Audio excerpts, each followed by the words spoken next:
सुप्रभात सभी को, सादर नमस्कार, जय श्री कृष्णा, राधे राधे, जय माँ श्वेतांबर। प्रिय छात्रों, प्रिय अजीज मित्रों, प्रिय बंधुओं, मैं आप सबका मेरे इस चैनल पर अनिल खेदड़ स्टडी पॉइंट पर हार्दिक अभिनंदन करता हूँ, इस्तकबाल करता हूँ और यही उम्मीद करता हूँ आपका स्नेह, आपका सहयोग, आपका प्रेम यूं ही मेरे साथ बना रहे। आपके द्वारा दी गई ताकत, एनर्जी, सहयोग ही मेरी जीवन की सबसे बड़ी पूंजी है, उपलब्धि है। प्रिय छात्रों, आज हमारे टॉपिक के रूप में हम पॉलिटिकल साइंस के अगले वीडियो के रूप में मैं लेकर उपस्थित हुआ हूँ और उसका नाम है राज्य कार्यपालिका। तो देखिए, हम एक एक शब्द के ऊपर चलेंगे। हमारे टॉपिक का नाम है राज्य, स्टेट जो कार्यपालिका है, राज्य कार्यपालिका के रूप में आप इसका विवरण दें। राज्य कार्यपालिका का उल्लेख भारत के जो संविधान है, उस भारत के संविधान में अनुच्छेद 153 से 167 तक राज्य कार्यपालिका का उल्लेख दिया गया है। 167 तक कार्यपालिका व्यवस्थाएं दी गई। दूसरी बात देखिए, भारतीय संविधान में जो राज्य कार्यपालिका है उसका संवैधानिक प्रमुख जो होगा वो कौन होगा? राज्यपाल होगा। यानी उसका संवैधानिक प्रमुख कौन होगा? राज्यपाल होगा। ये जो राज्यपाल है, इस राज्यपाल का पद का जो सर्जन है, वो पद का सर्जन किया गया था आर्टिकल 53 के अंतर्गत भारतीय संविधान में राज्यपाल पद का सर्जन किया गया, राज्यपाल पद को रखा गया। भारत के संविधान में जो राज्यपाल का पद है, जिसको अनुच्छेद 53 के अंतर्गत रखा गया है, और राज्यपाल की नियुक्ति भारत का राष्ट्रपति करता है। तो राज्यपाल की नियुक्ति से संबंधित प्रावधान होगा तो आपको लिखना पड़ेगा, राज्यपाल की जो नियुक्ति है वो नियुक्ति कौन करेगा? राष्ट्रपति करेगा। और राष्ट्रपति जो नियुक्ति करेगा वो भारतीय संविधान के आर्टिकल 155 के अंतर्गत इसकी नियुक्ति जो है वो की जाएगी। तो 155 के अंतर्गत भारत के राज्यपाल की नियुक्ति की जाएगी। दूसरी बात, 153 के अंतर्गत राज्यपाल का पद है, राज्यपाल की नियुक्ति कौन करता? राष्ट्रपति करता। ये छात्रों, आप कहोगे सर आपने 154 नहीं बताया। इसमें इसकी कार्यपालिका संबंधी शक्तियां हैं जो धीरे धीरे इसी वीडियो में हम आपको बताएंगे। तो 153 में राज्यपाल का पद नियुक्ति कौन करता है? राष्ट्रपति। राष्ट्रपति जो नियुक्ति करता है वो केंद्रीय मंत्रिपरिषद वह पीएम के परामर्श से करता है। किसके परामर्श से करता है? पीएम के परामर्श से करता है। लेकिन हमारी संवैधानिक भाषा में ये लिखा हुआ है, जब राष्ट्रपति किसी राज्यपाल की नियुक्ति करता है उससे पहले उस राज्य के सीएम से भी परामर्श करता है। ये बात यहाँ पर लिखी हुई मिलती है, लेकिन ये आपको याद रखना है कि वो केंद्रीय मंत्रिपरिषद और प्रधानमंत्री के परामर्श से उनकी नियुक्ति करता है। और भारतीय संविधान के अंतर्गत 155 में नियुक्ति का उल्लेख दिया गया है। 7वां संवैधानिक संशोधन हुआ और 7वां संवैधानिक संशोधन 1955 ईस्वी में हुआ। 1956 में 7वां संवैधानिक संशोधन 1956 में हुआ था। और 7वें संवैधानिक संशोधन 1956 के मुताबिक एक राज्य का क्या होगा? राज्य में राज्यपाल पद होगा। और एक बात और की गई कि विषम परिस्थिति या कई बार ऐसी परिस्थितिजन्य परिस्थितियां हो जाती हैं, तो वैसी स्थिति में एक राज्यपाल एक से अधिक राज्यों का राज्यपाल हो सकता है। यानी आप क्या करोगे? एक राज्यपाल एक से अधिक राज्यों का क्या हो सकता है? अधिक राज्यों का राज्यपाल हो सकता है। और ये क्या किसमें कहा गया है? ये भारतीय संविधान के 7वें संवैधानिक संशोधन 1956 में कहा गया। राज्यपाल जो है वो राज्यपाल एक से अधिक राज्यों का राज्यपाल हो सकता है। कई बार ऐसी स्थितियां हुई। दूसरी बात यहाँ पर आती है, भारत के संविधान में आर्टिकल 156 जो है उस 156 के अंतर्गत यानी जो राज्यपाल है वो राज्यपाल का कार्यकाल कितना होगा। तो भारतीय संविधान के अंतर्गत 156 का आर्टिकल है और 156 के आर्टिकल में एक बात दी गई है कि राज्यपाल का कार्यकाल कितने वर्ष होता है, 5 साल। केवल ये एक संवैधानिक शब्दावली में लिखा गया है, लेकिन अगर इसे संवैधानिक शब्दावली के अलावा अगर इसका व्यवहारिक पक्ष देखा जाए, अगर इसकी व्यवहारिक शब्दावली को पढ़ा जाए तो व्यवहारिक शब्दावली में ये लिखा हुआ है कि भारत में जो राज्य का राज्यपाल होता है वो क्या होता है भाई, प्रसाद पर्यंत बना रहता है। किसके पर्यंत बना रहता है, प्रसाद पर्यंत बना रहता है। तो ये बात भी आपको लिखनी है कि भारत का जो राष्ट्रपति है वो अनुच्छेद 156 के तहत और 156 के तहत 5 साल का कार्यकाल है, लेकिन वो राष्ट्रपति के प्रसाद पर्यंत अपने पद पर रहता है। उसको 6 साल भी रखा जा सकता है, 7 साल भी उसको रखा जा सकता है। ये बात है। भारत के संविधान के अगले आर्टिकल और अगला आर्टिकल 157 का अनुच्छेद, इसमें एक राज्यपाल की योग्यता दी गई है। राज्यपाल की क्या दी गई है, वो राज्यपाल की योग्यता दी गई है कि भारत के अंतर्गत एक राज्यपाल की क्या योग्यताएं होनी चाहिए या उसके पास क्या होना चाहिए। वह भारत का नागरिक होना चाहिए। सबसे पहली बात अमूमन यह है कि जो भारत का नागरिक होना चाहिए, 2 चीज आपको याद रखनी है। एक तो शब्द आपको याद रखना है मेरे मित्रों कि वह भारत का क्या हो, नागरिक हो। तो आप यहाँ लिखिए भारत का नागरिक हो। दूसरी बात, उसकी उम्र कितनी होनी चाहिए, 35 वर्ष होनी चाहिए। और तीसरी बात, यहाँ अनुभव और शैक्षणिक योग्यता नहीं है। हाँ, ये तीसरी बात, ये किस पर नहीं होना चाहिए, लाभ पद पर नहीं होना चाहिए। कल बच्चों मैंने आप का जो एक वीडियो डाला था उसमें लाभ पद समिति लिखा था, वो इसका निर्धारण करती है। चौथी शर्त क्या है, जिस व्यक्ति को जिस राज्य का राज्यपाल बनाया जाता है, जिस व्यक्ति को जिस राज्य का राज्यपाल बनाया जाता है, उस व्यक्ति को जिसका राज्यपाल बनाया जाता है वो उस राज्य का नागरिक नहीं होना चाहिए। यानी जिस व्यक्ति को जिस राज्य का राज्यपाल बनाया जाता है वो उस राज्य का राज्यपाल नहीं होना चाहिए। भारत के संविधान में आर्टिकल 157। कई बार कथन पे प्रश्न बच्चों पूछ लेता है कि निम्न में से राज्यपाल के लिए वो 35 वर्ष का होना चाहिए और उस राज्य का राज्यपाल नहीं होना चाहिए, वह भारत का नागरिक नहीं होना चाहिए। तो क्रम में अगर आपको पूछता है तो ये शर्त आपसे पूछी जा सकती है। और भारत के संविधान के आर्टिकल 157 के अंतर्गत जो है उस 57 में ये बातें बताई गई हैं कि भारत का एक क्या होना चाहिए, राज्यपाल, और उसका कार्यकाल ये होना चाहिए। 159 के तहत राज्यपाल जो है उसको शपथ दिलाई जाएगी। तो आप अगली बात क्या लिखेंगे, अनुच्छेद 159 और 159 में राज्यपाल को एक तो पद की जो गरिमा है, गरिमा ईश्वर के नाम से पद की गरिमा, और दूसरी शर्त जो होती है वो कौन सी होती है, गोपनीयता और ईश्वर की पद की गरिमा।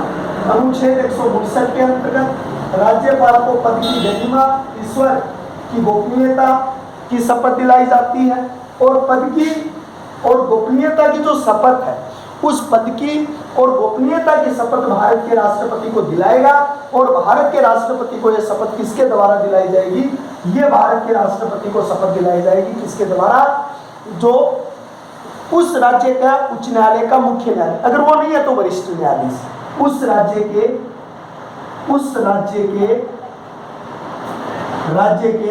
न्यायाधीश द्वारा, उस राज्य के न्यायाधीश द्वारा क्या दिलाई जाएगी, शपथ दिलाई जाएगी। उस राज्य के न्यायाधीश के द्वारा क्या दिलाई जाएगी, शपथ दिलाई जाएगी। दूसरी बात देखिए यहाँ, अगर न्यायाधीश नहीं है तो दूसरा जो न्यायाधीश है उस न्यायाधीश के द्वारा उसको शपथ दिलाई जाएगी। भारत के संविधान के आर्टिकल 160 में एक अधिकार भारत के राज्यपाल के पास है, और वो क्या है उसे आप ध्यान से देखिएगा। तो भारत के संविधान के अंतर्गत जो 160 का अनुच्छेद है वो क्या कहता है उसे आप देखिए। तो भारत के संविधान में 160 के अंतर्गत इस पर महाभियोग लगाया जा सकता है। कौन सा अभियोग लगाया जा सकता है? महाभियोग। जैसे 161 के अंतर्गत था, कोई राज्यपाल अगर सही ढंग से कार्य नहीं करता है तो सही ढंग से कार्य न करने के ऊपर उस पर क्या लगाया जा सकता है? महाभियोग लगाया जा सकता है। तो वो 161 के 160 में, तो अनुच्छेद 160 के अंतर्गत है। वैसे तो राष्ट्रपति इसको हटा सकता है, लेकिन अगर वो पद, वही राष्ट्रपति वाली बात है, अगर कोई राज्य का राज्यपाल अपने पद प्रतिष्ठा का सही सम्मान नहीं करता है तो 160 में उसी तरीके से क्या है? महाभियोग का या उसके भ्रष्टाचार या पद चरित्रता का अगर वो नहीं करता तो उसके विरुद्ध मुकदमा, आप उसको पद से हटाए। लेकिन अर्ध न्यायिक है, मुकदमा दर्ज नहीं होगा, केवल पद से हटेगा। उसके बाद अनुच्छेद 161 के अंतर्गत जिस तरीके से भारत के राष्ट्रपति के पास एक अनुच्छेद है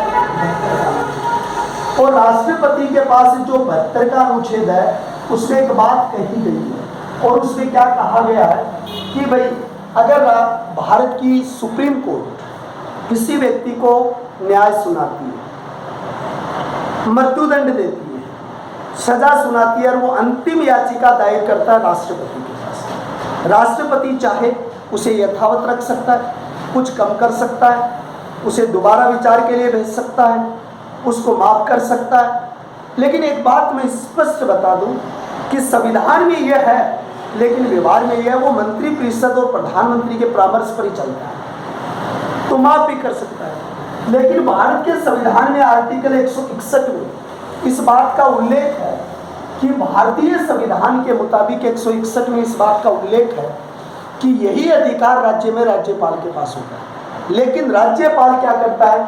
उसको यथावत रख सकता है, एक बात तो ये है, उसको पुनर्विचार के लिए भेज सकता है, दूसरी बात ये है, उसको कम कर सकता है, उसको क्या कर सकता है? कम कर सकता है, पुनर्विचार कर सकता है, यथावत रख सकता है, या उसमें किसी प्रकार का छोटा मोटा संशोधन कर सकता है। लेकिन एक बात याद रखना, अगर मृत्युदंड का मामला है तो मृत्युदंड का मामला वो किसके लिए सुरक्षित रख लेता है? जो हमारे राष्ट्रपति होते हैं, उस राष्ट्रपति के लिए उस बात को सुरक्षित रख लेता है। वो अधिकार भारत के संविधान ने हमारे राज्यपाल को नहीं दिया है, या भारत के राज्यपाल के पास ये अधिकार नहीं है। दूसरी बात ये होती है, भारत का जो राज्यपाल है उसमें कुछ चीजें उसे विशेष संदर्भ में दी गई है कि राज्यपाल जो होता है वो अपने कार्य के लिए उसे न्यायालय के समक्ष उत्तरदायी नहीं ठहराया जा सकता। राज्यपाल को अपने कार्य के लिए क्योंकि ये वास्तविक कार्यपालिका तो है नहीं, नामात्र की कार्यपालिका, तो राज्यपाल को अपने कार्य के लिए न्यायालय में उत्तरदायी नहीं ठहराया जा सकता, सबसे बड़ी बात है कि वो जो अपने कार्यों का निर्वहन करता है, कल परसों जो गहलोत साहब ने और इन्होंने किया है, ये उसको न्यायालय के बीच नहीं कहा जा सकता कि महामहिम साहब ने ये गलती की। राज्यपाल को तो आपका दूसरा कार्य क्या हुआ?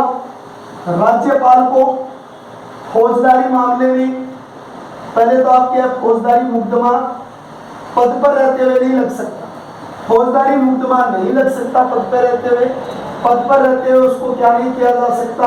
गिरफ्तार नहीं किया जा सकता।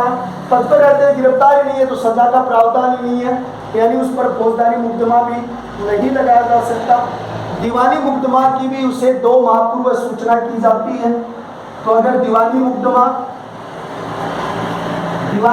अगर उस पर है तो दीवानी मुकदमे की 2 माह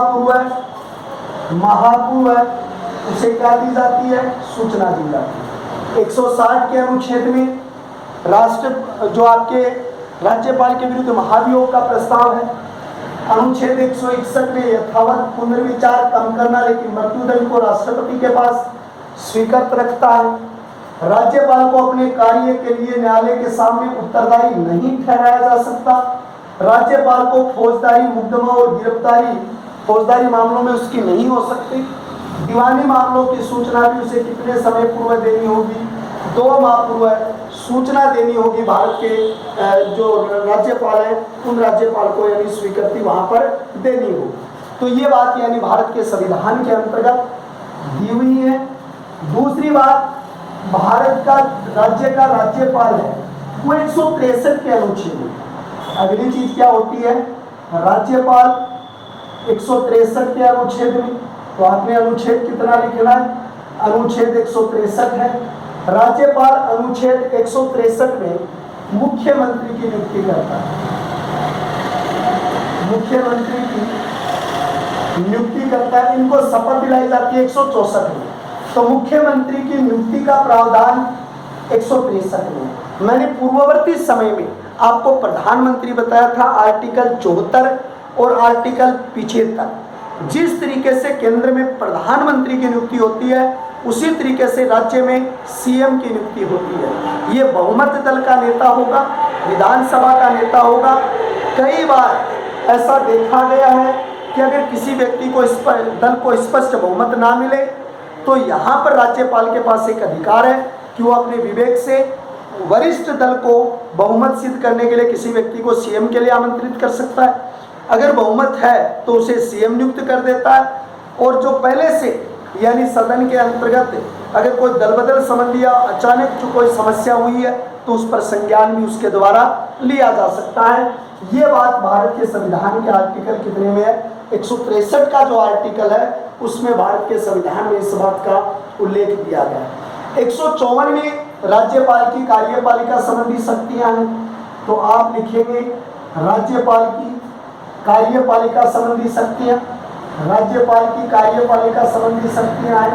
वो संबंधी शक्तियां 154 के अनुच्छेद में। मैं सीधी सर्टन शॉर्ट एंड स्वीट एक बात बता दूं, देश में राष्ट्रपति क्या करता है, प्रधानमंत्री की नियुक्ति करता है। देश का राष्ट्रपति नियंत्रक महालेखा परीक्षक की नियुक्ति करता है। देश का राष्ट्रपति महान्यायवादी की नियुक्ति करता है। देश का राष्ट्रपति राष्ट्रीय मानवाधिकार आयोग की नियुक्ति अध्यक्ष की नियुक्ति करता है। देश का राष्ट्रपति जो यानी कि देश के जो अन्य विभाग है, महिला आयोग, एससी आयोग, एसटी आयोग, अल्पसंख्यक आयोग, उनके अध्यक्षों की नियुक्ति राष्ट्रपति करता है। राष्ट्रपति जो होता है वो देश की सर्वोच्च संवैधानिक कार्यपालिका होती है। इसके नाते वो सभी को अपने अधीनस्थ सांसद होते हैं, उनके अधीनस्थ मंत्री होते हैं, उसके अधीन प्रधानमंत्री होते हैं, सुप्रीम कोर्ट का मुख्य न्यायाधीश है, उन सबको वो शपथ दिलाता है। वही कार्य राज्य में कौन करेगा, राज्यपाल। राज्य महाधिवक्ता की नियुक्ति कौन करेगा, राज्य महाधिवक्ता की नियुक्ति 165 के अनुच्छेद में कौन करेगा, राज्यपाल करेगा। क्योंकि आपने 76 के अनुच्छेद में पढ़ा था महान्यायवादी, तो राज्य महाधिवक्ता की नियुक्ति कौन करेगा, राज्यपाल करेगा। एक राज्य में, जो मैंने पूर्व वीडियो में इसकी डिटेल आपको बताई है। उसके बाद में मुख्यमंत्री की नियुक्ति कौन करेगा भाई, तो उसको शपथ मंत्रिपरिषद की नियुक्ति उसके द्वारा, किसके द्वारा की जाएगी, उसी के द्वारा। राज्य मानवाधिकार आयोग है, राज्य मानवाधिकार के अलावा राज्य पिछड़ा आयोग है, राज्य महिला आयोग है, इनकी नियुक्ति भी यही करेगा। सुप्रीम कोर्ट, हाई कोर्ट के मुख्य न्यायाधीश हैं, हाई कोर्ट के अन्य न्यायाधीश हैं, उनकी नियुक्ति भी कौन करेगा, राज्यपाल करेगा। और जिस तरीके से देश के शासन का संचालन किसके नाम से होता है भाई, राष्ट्रपति के नाम से होता है। देश के शासन का संचालन किसके नाम से होगा, राष्ट्रपति के नाम से। उसी तरीके से राज्य के प्रशासन का संचालन किसके नाम से होगा, राज्यपाल के नाम से होगा। तो उस समय राज्यपाल के नाम से होगा राज्य में, और उसमें राष्ट्रपति की कार्यपालिका संबंधी शक्तियां अनुच्छेद 53 के अंतर्गत हैं, और राज्यपाल की कार्यपालिका संबंधी शक्तियां आर्टिकल 154 के अंतर्गत हैं। इन सभी बातों का मेरे सभी अजीज मित्र, मेरे बच्चे याद रखेंगे कि आपको किस तरीके से इस टॉपिक को पढ़ना है। 164 में अगर आर्टिकल 164 की बात की जाए तो अनुच्छेद 164 में राज्य का राज्यपाल होता है, वो मंत्रिपरिषद और सीएम को शपथ दिलाता है। इसको शपथ दिलाता है जो आपकी मंत्रिपरिषद होती है, आपका जो सीएम होता है, उस सीएम को मंत्रिपरिषद को क्या दिलाता है, यानी उसके द्वारा शपथ दिलाई जाती है। अगर मान लो कार्यपालिका के अंतर्गत उसके पास ये प्रावधान है कि कोई विधेयक जो है वो यानी कि विधानसभा पारित करके भेजती है, और वो विधेयक राष्ट्रीय महत्व का है, तो अनुच्छेद 200 में वो राष्ट्रपति के लिए सुरक्षित रख लेता है। अनुच्छेद कितना है? 200। अगर कोई संसद विधानसभा के द्वारा कोई विधेयक पारित किया जाता है तो अनुच्छेद 200 के अंतर्गत वो उसको क्या कर लेता है? सुरक्षित कर लेता है। आप एक बात कहोगे, जैसे राष्ट्रीय निर्वाचन आयोग की नियुक्ति राष्ट्रपति करता है, सर राज्य निर्वाचन आयोग राज्यपाल करता है। आप कहोगे सर राष्ट्रीय वित्त आयोग की नियुक्ति राष्ट्रपति करता है, सर राज्य वित्त आयोग की राज्यपाल करेगा। दूसरी बात आप कहोगे सर जैसे 85 के अनुच्छेद में यानी एक राष्ट्रपति सत्र बुलाता है, 85 भाग 2 में वो विधानसभा के सत्र को समाप्त करता है, विधानसभा को लोकसभा को भंग करता है, वही अधिकार किसके पास है? राज्यपाल के पास है। अगर राज्यपाल जो सत्र बुलाएगा, राज्यपाल क्या बुलाएगा? सत्र बुलाएगा, तो राज्यपाल सत्र 174 में बुलाएगा, फर्स्ट भाग में कि सत्र का आयोजन होगा वो राज्यपाल की निगरानी पर होगा, राज्यपाल उसमें पहले सत्र में अभिभाषण देगा। दूसरी बात, अगर विधानसभा को भंग करना है, आपको दूसरा शब्द क्या लिखना है?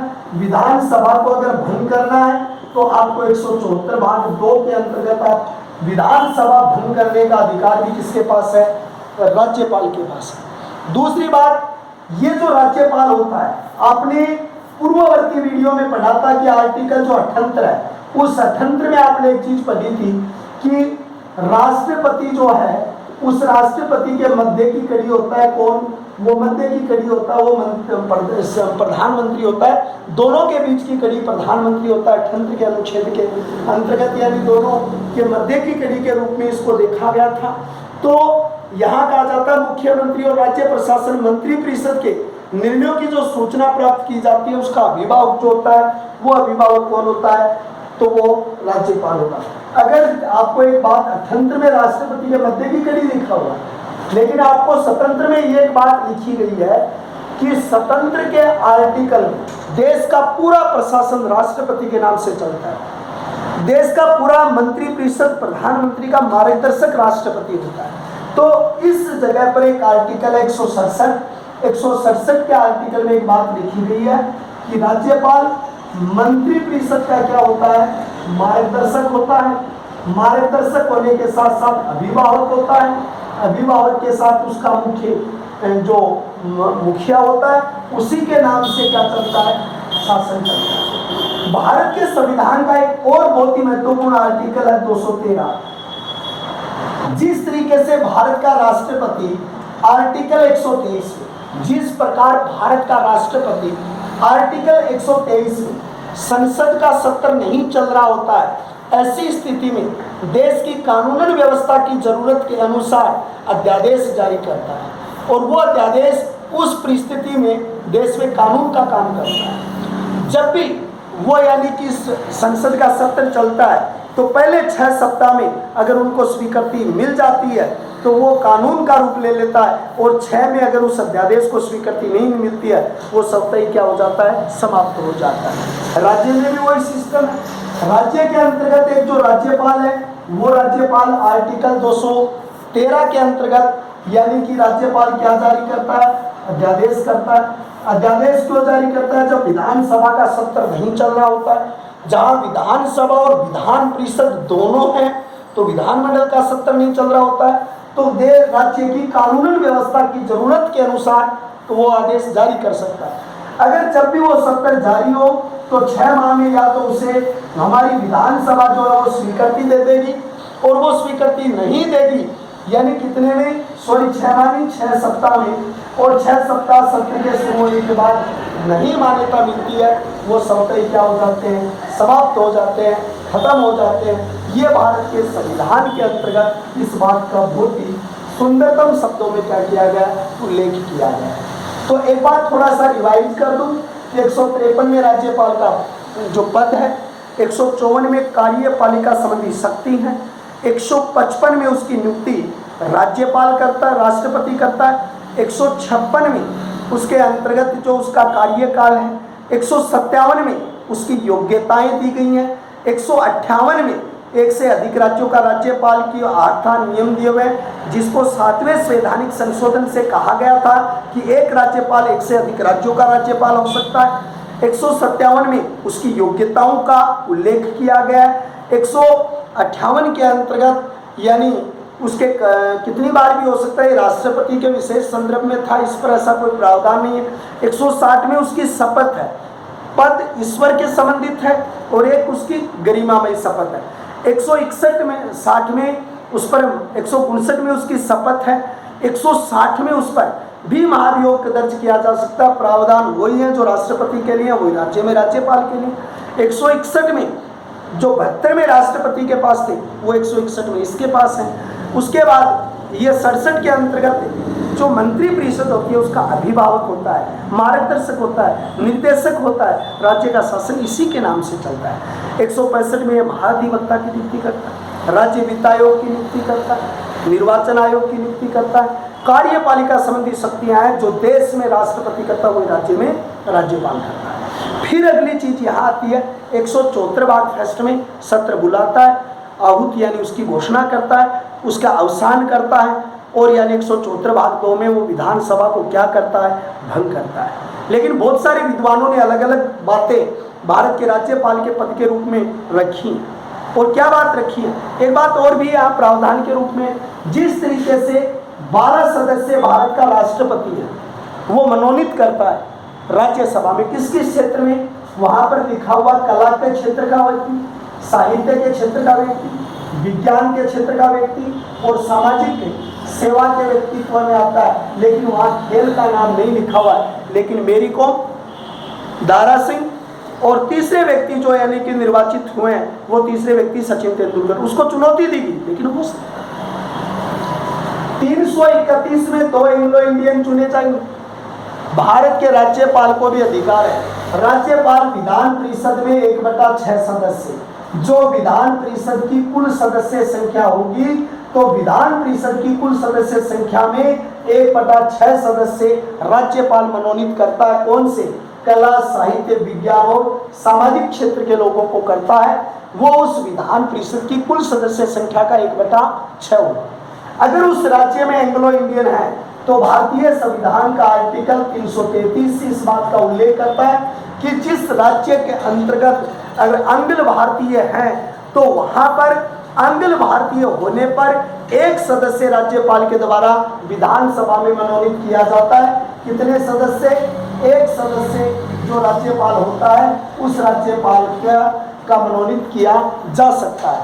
तो ये बात भी हमारे भारतीय संविधान के अंतर्गत इस बात का उल्लेख किया गया। ये भी आप अति महत्वपूर्ण शक्तियों में आप इसको देख सकते हो। राज्यपाल के पास कौन सी शक्तियाँ होती हैं? हमारे राज्यपाल के पास 2 तरीके की शक्तियाँ, एक विवेकीय शक्तियाँ और एक संविधान द्वारा प्रदत्त शक्तियाँ। भारत के राज्यपाल को 3 राज्यों के अंतर्गत संविधान द्वारा प्रदत्त शक्ति है, वहाँ राज्यपाल की स्थिति अलग है। तो एक तो होती है राज्यपाल की सविवेक शक्तियाँ होती हैं, और एक यहाँ पर सविवेक शक्तियों के साथ होती है परिस्थिति जन्य शक्ति। कौन सी शक्ति है? परिस्थिति जन्य शक्तियाँ। ये शक्तियाँ भारत के राज्यपाल के पास है। अब एक बात देखिए, आप ये कहोगे सर कौन सी वित्तीय शक्ति है? जो देश में राष्ट्रपति को वित्तीय शक्ति है वो राज्य में राज्यपाल को। देश में जो कार्यपालिका की शक्ति राष्ट्रपति को है वो ही राज्य में राज्यपाल को। देश में जो न्यायिक शक्ति राष्ट्रपति के पास है राज्य में वो राज्यपाल। हाँ, एक बात क्लियर कर दूं, शपथ राज्यपाल दिलाता है लेकिन हाईकोर्ट के, उच्च न्यायालय के न्यायाधीशों की नियुक्ति करके भेजता है वो राष्ट्रपति, सुप्रीम कोर्ट के मुख्य न्यायाधीश के परामर्श से भेजता है। ये पावर उनके पास है।